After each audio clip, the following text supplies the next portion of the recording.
Language features, parts of speech. What are parts of speech? They're word types, okay? They're categories of words, and there are 8 main parts of speech, which I'm going to run through for you in this video today. And I think the reason that you're here is probably because you just want a basic overview, which is what you're going to get in this video. I'm not going to get into the weeds talking about real specifics here. I'll save that for a later and longer video. Here today, I just want to run through the 8 in a really simple manner for you.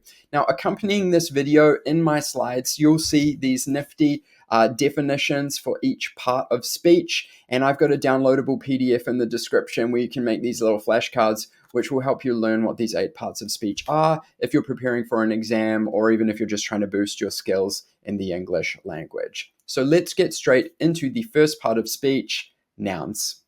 Okay, nouns. Nouns are naming words. You can probably hear your primary school teacher's voice in the back of your head saying exactly that right now. Nouns are naming words. You probably learned this in year 2, year 3. Nouns name all the things around us and more. I have some examples for you. How the examples work is that in black, I have examples of the type of word. So in this case, a dog ate my essay. Dog is a noun. Essay is a noun. David borrowed my pen. New York is full of danger. Each of the words in black is a noun. Now, there are different kinds of nouns, which I'm not really going to break down fully for you today. You have common nouns, proper nouns, concrete nouns, abstract nouns, collective nouns. You can see some examples and definitions of those on the slide right here for you, and I'll probably follow up with a longer video where I get into the specifics of nouns, but all you really need to know for a basic understanding is that a noun is a naming word, typically names people, places, things, or ideas. Nouns.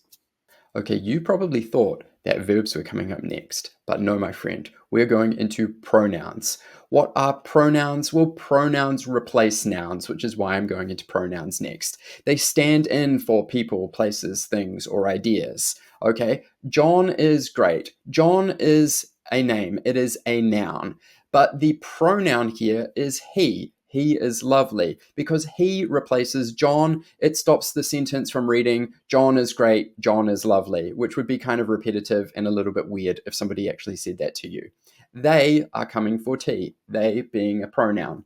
My shoelace, it is broken. It is a pronoun in that instance. It stands in for shoelace to prevent the sentence from reading, my shoelace is broken. Okay, now on the right hand side under the video of me, you can see a whole lot of examples of common pronouns, I, we, us, you, they, them, etc.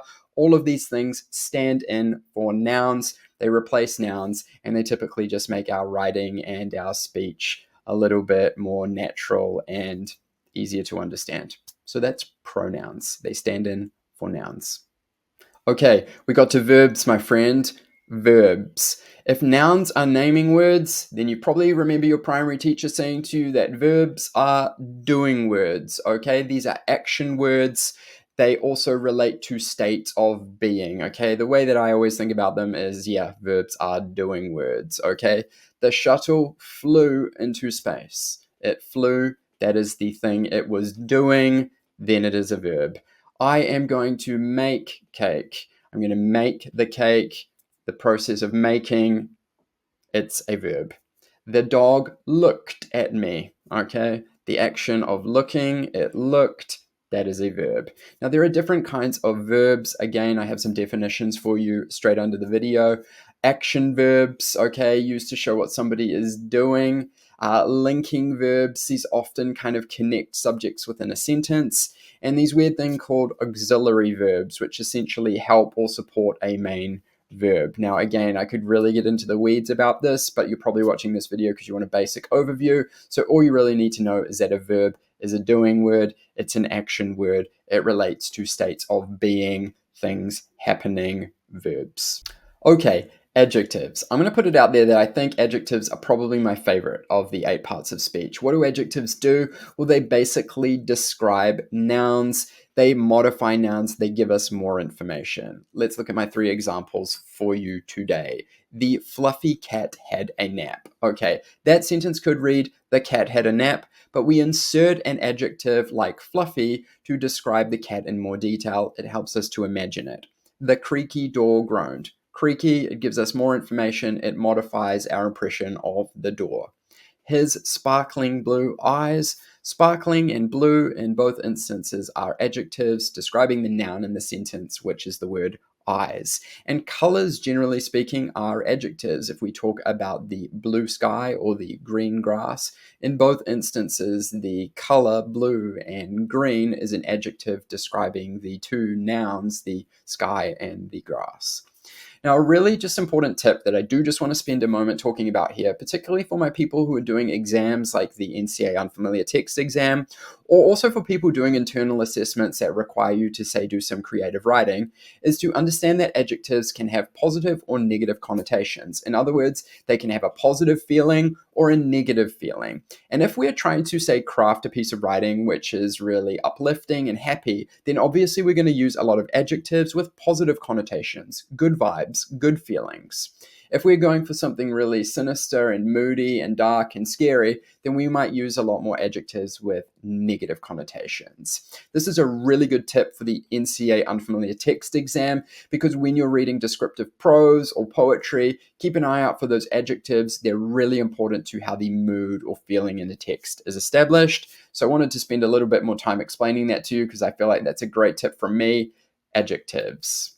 Okay, so if adjectives modify or add more description to nouns, then what do adverbs do? Well, it's really easy to remember what adverbs do because the clue is in the word itself. These are the ones that modify verbs, okay? They give us more information about a verb, okay? So let's look at my examples here. She sings beautifully. Okay, so sings is the verb. That's what she is doing, and beautifully modifies that. It could easily say she sings awfully, in which case, we would imagine terrible singing. But the fact that we've got an adverb like beautifully tells us that the singing is beautiful. He runs quickly, okay? He's not running slowly, he's running quickly. Quickly modifies the verb, gives us more information about how the act of running is actually happening. They arrived late, okay? They didn't arrive on time. They didn't arrive early. They arrived late. It modifies the verb, the fact that the people have arrived. Okay, so it's really important to note that verbs can often contribute a lot to things like how something is happening, when something is happening, or where something is happening. And I've got some examples below my video for you. You could pause the video and have a look at those if you really want to. But ultimately, in a simple video like this, all you need to know is that an adverb modifies a verb. It gives us more information about it. Adverbs. Okay, prepositions. This is another one where the clue is in the word itself. Preposition. This is all about the position of nouns and other words too. So what prepositions do is they show the position or the relationship of nouns and other words. Let's look at some examples to actually understand what the heck that actually means. Okay, the cat, I love cat examples, by the way, you can probably tell. The cat is on the mat. Okay, we've got two nouns in that sentence, cat and mat. To show the relationship between these two nouns, we get the preposition on to know that the cat is on the mat. Okay, she sat under the tree. Again, the preposition under, it positions her under the tree. Go through the park. Through, again, it's positioning things that we're going through the park in this instance.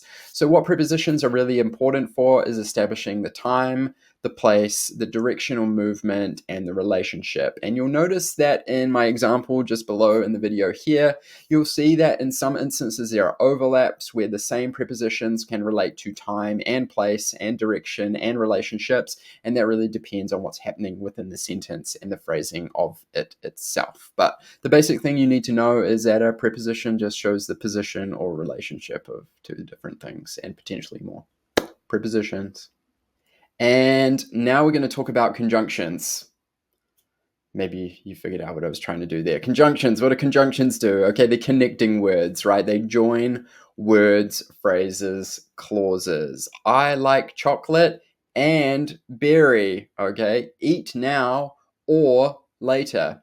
I love rugby, but not touch, okay? And below me, you can see some pretty common examples of conjunctions, the most popular being and, but, or, nor, for, yet, so, because, although, since.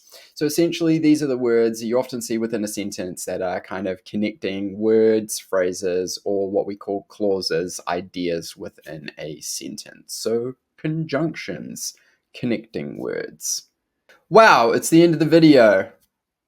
I'm so sorry. I just keep doing things like this. Interjections. Okay, they show emotions or sudden reactions. Stuff like, wow, that's cool, or oh, I forgot. Hey, wait for me. And again, these are often connected to emotions or reactions to things, and they can kind of imply different feelings from a person. So we can get ones that relate to happiness, like yay, woohoo, whoopee, yay, hooray, or surprise, wow, oh gosh, whoa, golly, or ones that relate to negative things like pain, ouch, ah, darn, yikes, owie. And yeah, I won't get into the angry ones because nobody wants to see that. But basically, all you need to know is that an interjection relates to showing an emotion or a sudden reaction from a person. Interjections. And that, everybody, was parts of speech. Now, you might want to download my nifty template with these flashcards here, which you can chop out and turn into little things like this to help you learn this stuff. I'll put the link in the description to download a PDF so you can make those at home. And yeah, hopefully that is helpful for you learning all of these things. If you like what I'm doing here at my Lit Teacher channel, you can like my videos or subscribe to my channel. And until next time, I'm the Lit Teacher, and ka kite.